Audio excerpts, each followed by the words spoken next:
आइए आज हम लोग पढ़ेंगे अभ्यास 3D का 7वें का पहला, दूसरा और तीसरा सवाल। चलिए हम लोग क्वेश्चन को पहले पढ़ेंगे। तो दिया है निम्नलिखित में सत्य अथवा असत्य बताइए। अब चलिए हमने इसमें से कौन सी बात जो लिखी वो सत्य है और कौन सी असत्य है वही हमें देखना है। चलिए पहले हम पहला क्वेश्चन पढ़ेंगे।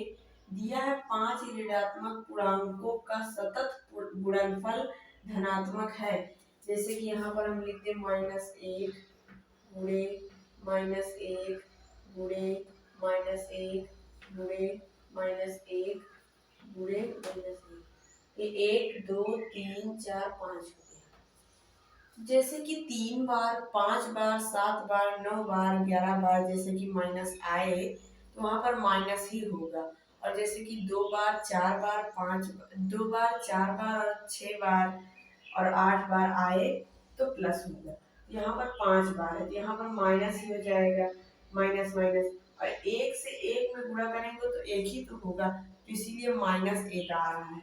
और यहाँ पर बोल रहा है कि 5 ऋणात्मक पूर्णांकों का सतत गुणनफल धनात्मक है, तो ये गलत बोल रहा है। तो हमें यहाँ पर लिखना है असत्य। क्या बोल रहा है ये? असत्य बोल रहा है, ये सत्य नहीं बोल रहा है, यानी झूठ बोल रहा है। चलिए अब हमारा पहला क्वेश्चन हल हो गया है।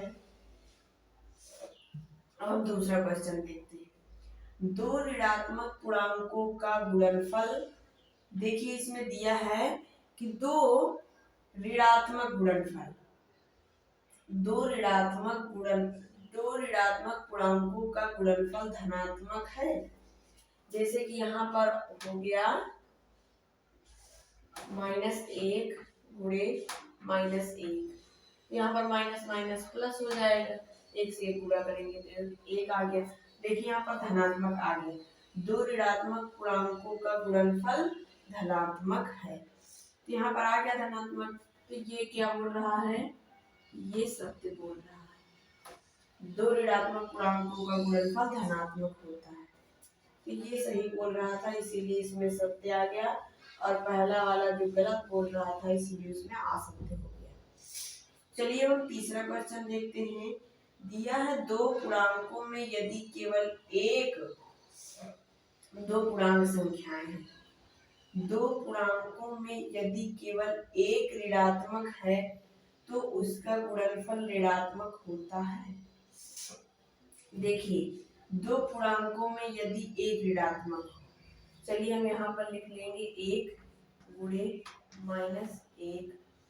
देखिए 2 पूर्णांकों में यदि एक केवल ऋणात्मक है, एक ऋणात्मक हो गई तो उसका गुणनफल ऋणात्मक होता है, तो उसका गुणनफल वैसे भी ऋणात्मक होगा, क्योंकि देखिए जब 1 से 1 को गुणा करेंगे तो 1 आ जाएगा, हम यहाँ पर लिख देंगे 1 और ये माइनस यहाँ पर लग जाएगा तो ऋणात्मक ही तो होगा, इसीलिए ये भी सत्य बोल रहा है,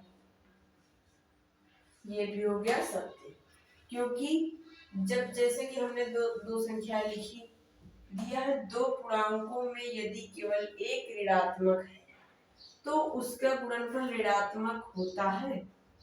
जैसे कि 2 संख्या हमने लिख दिया और 1 लिखा था और 1 लिखा था, तो 1 को 1 से गुणा किया तो 1 आ गया और जो माइनस लगा था उसे हमने लगा दिया। हम आपसे उम्मीद करते हैं कि आपको सवाल समझ में आ गया है। आप लोग हमारे वीडियो को लाइक, सब्सक्राइब और फॉलो जरूर करें।